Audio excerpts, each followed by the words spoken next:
that we lived centuries with no insurance, no health coverage, anything like that, off of kind of like homegrown goods, good medicine, homegrown medicine, right? So sometimes it seems what it appears as is the people that have better insurance or the people that's supposed to be taken care of by professionals are the ones that's dying, and the ones that's out here that's kind of being resilient in their own pro-choice are not sick at all. Got you. So it depends on how you look at it. I mean, I know a lot of people in my era, that's their struggle. They've been out here, they've been doing what they want to do. They're not sick. Their loved ones directly aren't sick. And they just feel like, they don't see what's the point, especially the mandate. It's kind of like, again, it was all these, we even got emojis for first responders. And now all of a sudden they're at the bottom of the barrel where they can't even get employed or get their money because they're not choosing now to get vaccinated. So right, and that's and that's the crime that that's the crime in it to me. You know what I'm saying? It's these people were on the line when we didn't know what this thing was, and their reward is we're going to take your job if you don't get vaccinated. And I think that's just if nobody else should be exempt or should have a choice, the healthcare providers should absolutely positively have a choice. That's how I feel about that. Should you get vaccinated? It is a choice. It's up to you, whatever you want to do, right? I feel that is also a choice. Unless they come up with a vaccine and from what people have explained to me, this vaccine is not the type of vaccine that when you got vaccinated as a kid. This vaccine doesn't mean you're not going to get anything. It just means like you didn't get polio. You didn't get... right? When you got vaccinated. You didn't get that. You didn't get the measles and the mumps and rubella. You didn't get that. That was trial and error too. Right, exactly. It didn't work it didn't work exactly in the beginning, but it finally started working. Exactly. And we are in the trial and error phase of this. Absolutely. Right? We're all walking kind of guinea pigs on this thing. So can we stop judging? I think the main issue here too is the media and the government and the powers that be are pitting us against each other. The vax, the unvax. Oh, absolutely. It's causing problems in families. It's causing problems at jobs. It's causing problems in the streets. Listen, this is my thing. If a person is not vaccinated, don't go to them and tell them, oh, if you don't get vaccinated, you're going to die and blah, blah, blah. Because people who are not vaccinated are not coming to people saying, this is what they're saying going to happen to you in 4 years. Because you don't want to hear that because you don't have an opportunity to reverse what you did. So you really don't want to go to somebody who's unvaccinated and tell them you should get vaccinated because the COVID killed you, blah, blah, blah. For them to say back to you, well, since you got vaccinated, guess what? In 4 years, this is probably what's going to happen to you because I've been doing research and these doctors have been saying this. These doctors have been saying this and saying that. Because you don't want to feel that anxiety because you went and got something done to yourself that you cannot undo when these negative side effects may happen. I'm not saying they are, because it may or may not. I'm not saying they are, but I'm just saying you don't want that in your head once you're vaccinated. So people stop telling people who are vaccinated that this is what's going to happen to you. And that's everything people told me I was going to die. Right. That's vaccine shaming, right? Make your decision. Be strong in your decision and your research and mind your business. Right, vaccine. And stop getting a card and you ain't been vaccinated. How about that? Yeah, there you go. Tell the truth, Maria.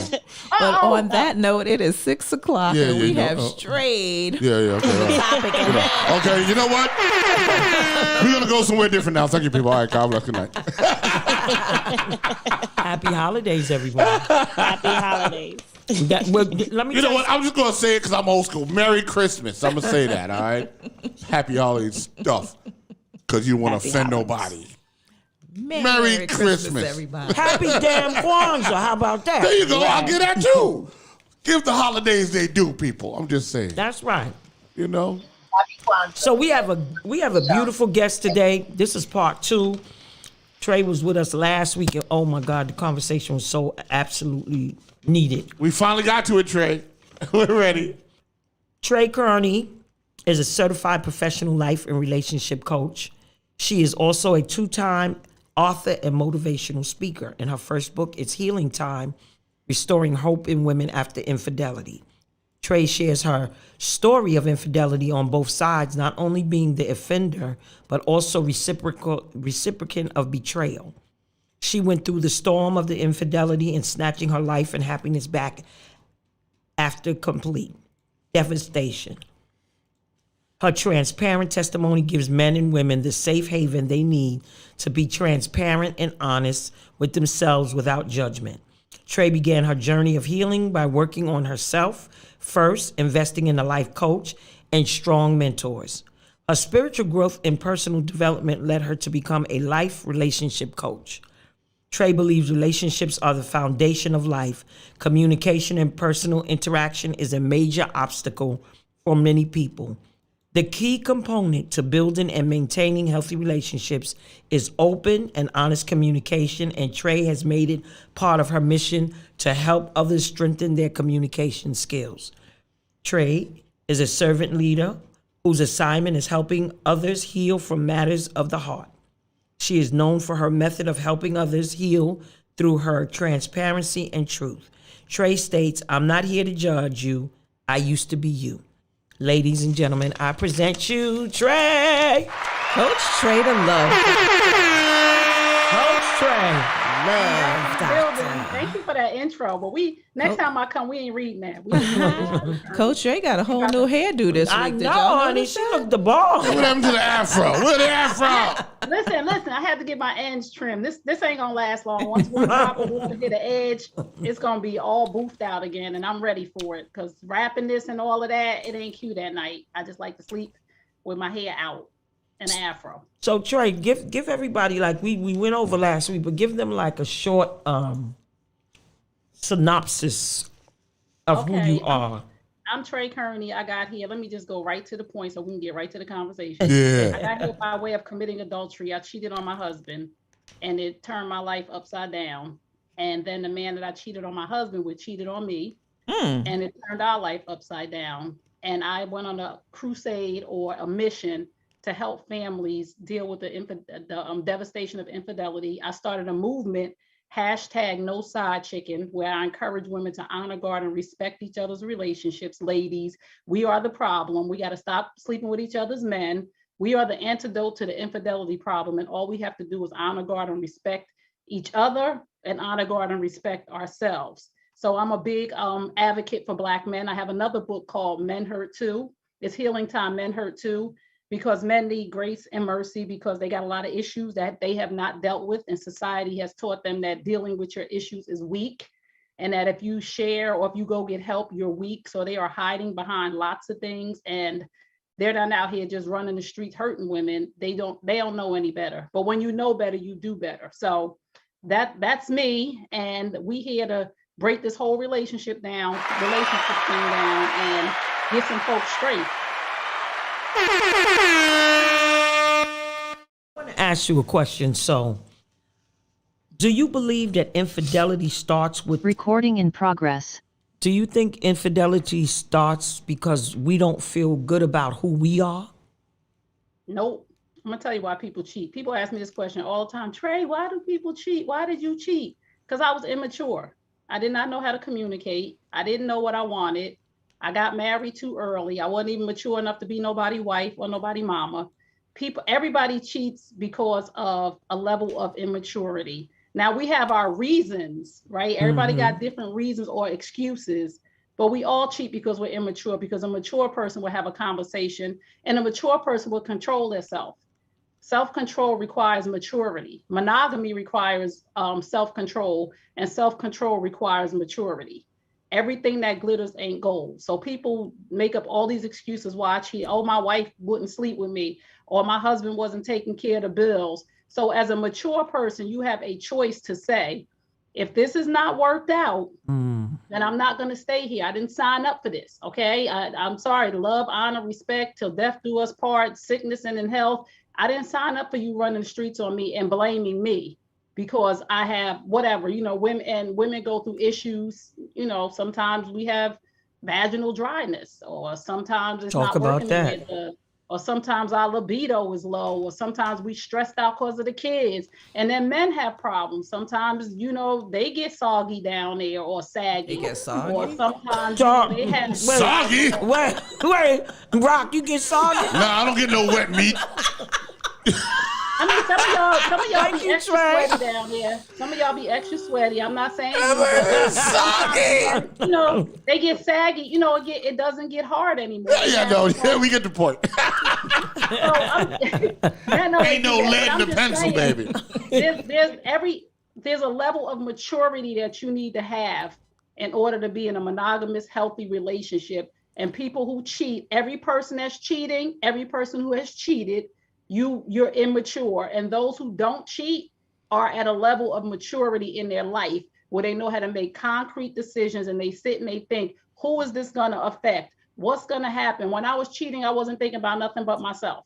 I'm not happy at home. I'm not my husband, who was an amazing man, who worked all the time and provided a wonderful home with a pool and every car I had. I was making the band and riding in Bentleys and Escalades before Diddy ever did it. Who you married? My problem was I wanted attention, and I didn't know how to articulate that, because when I got married, I was 21 and I had my first child when I was 25, and I grew up in a dysfunctional home, but that's a whole nother thing. But the point is, I was immature, because a mature woman would have said, this is what we need to do. We need help because you work too much. I'm not getting what I need. We need to sit down and hash this out. I'm a different person now. Would I cheat now? No, because I know the consequences of my actions will not be good for me or anybody else. But back then I wasn't his wife, again, I've apologized, but it wasn't about her. I wasn't trying to hurt her. I didn't really care about her. That's all. I didn't care about nobody. I wanted what I wanted. He was paying attention. It was a good time. We was partying, having fun, and that was it. So once you become a certain level of maturity, and we talked about this last week, remember we had the 9 women because of this, that, and the other. And then what's the DJ's name? I mean, the engineer's name? Rock had the 9 women. And then, you know, he changed. When he got to a level of maturity, he loved himself enough to say, this don't work for me. I'm better than that. So it changed his whole dynamic of being around people who are still in an immature, infantile state, because that's not who he is. Yo, dude, go over there with that. You look crazy, and you ain't gonna have me out in these streets looking crazy. I don't have to have a whole bunch of women to validate me. I'm a grown man. I got money in the bank. I got businesses, and that's what validates me. The fact that I can control myself, and I don't need 9 women to make me feel good about myself. So that level of maturity, once that kicks in, the cheating stops. Right. I think that there's a multitude of reasons why people cheat, and I'm going to bring up one. I think that if you're brought up in a household with parents that cheat, then you're prone to do that, to replicate that behavior. Very true. Simply because that's what you saw in your formative years, right? You saw that your father cheated, or you saw that your mom cheated, or whatever, and then for you, it's sort of, not that it's natural, but it's okay. It's what you know. It's what you know. It's what you know. You know what I'm saying? It's what you know. So I think that might be one reason why, you know, the pattern Dysfunction is normal. Dysfunction is normal to us that never. I grew up in a home with and I told you guys this last week, my stepfather and my mother, we all lived together from the time I was 5 until he passed away in the bed with her. But he was married to somebody else. So to me, dysfunction was normal. But when I got to a level of maturity, when you get to a level of maturity, you stop blaming folk. Oh, I come from a dysfunctional home, so that's okay. Oh, the people around me did this, so that's okay. So I can use that excuse all day long, that my mother and my stepfather and the people in my family all cheated, and that's normal. No, I'm a grown woman. My choices now are my choices. I am where I am today based on my choices, the better choices that I'm making. I have a better life. I sleep good at night. I'm not worried about who I'm cheating on. I'm not worried about nobody cheating on me. And I'm not going to sit here like I used to years and years ago and say, well, that's all I saw in my house, so it's normal. No, I'm a mature grown woman. I know that cheating is not right. Whoever did it. I know sleeping with somebody's husband ain't right. Whoever did it. And I can use that excuse for the rest of my life. I mean, but I could say this to that, right? And that is, you don't consciously think that when you do it. Right. It was steps that she took. Right. You don't go, my dad cheated, so I'm doing the shit. You know what I'm saying? That's not how it works. The way it works is you simply end up in the situation and you're doing it. Exactly. Now it's compounded by you rationalizing it, right? Because now you're going, well, I do it because I'm inexperienced and I want to experience some things. I'm doing it because I want to try different things, right? Not realizing that the foundation of that is what you saw in the household. Because if your parents were monogamous, then that's what you know. Right. So then you treat your relationships like that, not because yes, because you saw it, but it's instilled in you. That's what I'm trying to tell you. And then when you are doing that, monogamy and coming from a happy home and seeing positive results is one thing. But when you come from a dysfunctional home at a level of maturity, you say, I don't want this shit no more. Excuse my French. When you get to a level of maturity, right? It's different when it's a positive environment and your kids are nourished and nurtured and everybody's going to go through things, everybody. And it's good, but nothing good comes from anything bad. If I sit down with 5,000 people in the room and they tell me the worst thing they did, there is nothing good that came from that. So when you get to a level of maturity, you say to yourself, enough is enough. Like this man, I done cheated on this man done cheated on me. Even though my family history is dysfunctional and they've done that their whole life, this no longer feels good to me. I'm 52 years old. This the cakewalk. This the good part of my life. Because I don't have none of that stuff. I want to speak to my. I don't want that. I want to speak to my cheaters in the room, right? Because raise your hand if you're a cheater. listen. There's cheaters in the room. How you know? There gotta be cheaters in the room. I'm just saying. I'm 55 raise years your hand old. If you're a cheater. I'm sure you've done it, right? So I was a former cheater. Right. I'm just saying, right? So the question, I'm not saying that you're doing it now. I'm saying we're all evolved human beings. Right? My cousin's in here. Don't let my cousin come up in here embarrassing me. Like the lead, you know. Was you cheating? Remember that time, right? So my question is, right, and I'll throw it around the table, right? Or I'm throwing it in the room. Y'all can put it in the chat if you don't want to answer. What were you looking for when you were cheating? When you were in a relationship with somebody, what were you looking for? What was the void that the other person was supposed to fulfill that made you cheat? Happiness. We look to other people for happiness. Queen Eva says, nah. Go ahead, Queen Eva. What? Orgasm. Orgasm. Busting a nut. Okay. When I cheated, I was just addicted to orgasm. Straight and I up. think I can agree with a lot of Sister Trey, a lot of what you said.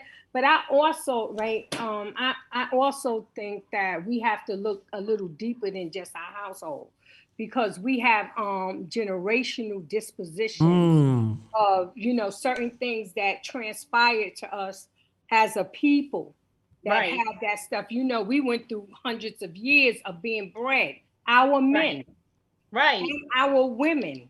So, some of that stuff, I just believe that some of that stuff is genetic.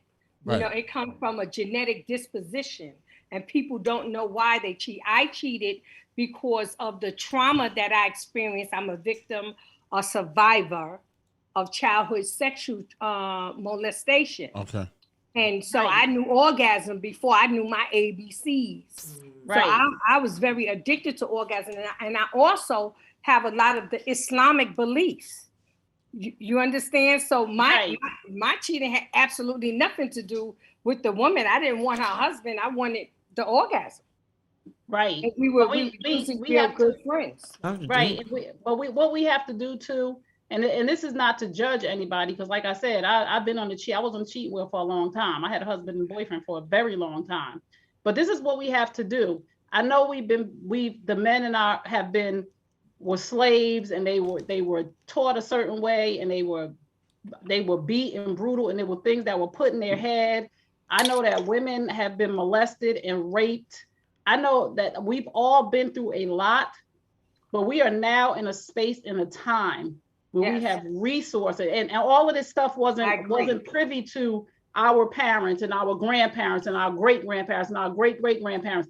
Now, as a community of Black people, in order for us to be healthy, healed, and whole, we have to take action. We know it's wrong, right? But we go with the masses, and then M is usually silent.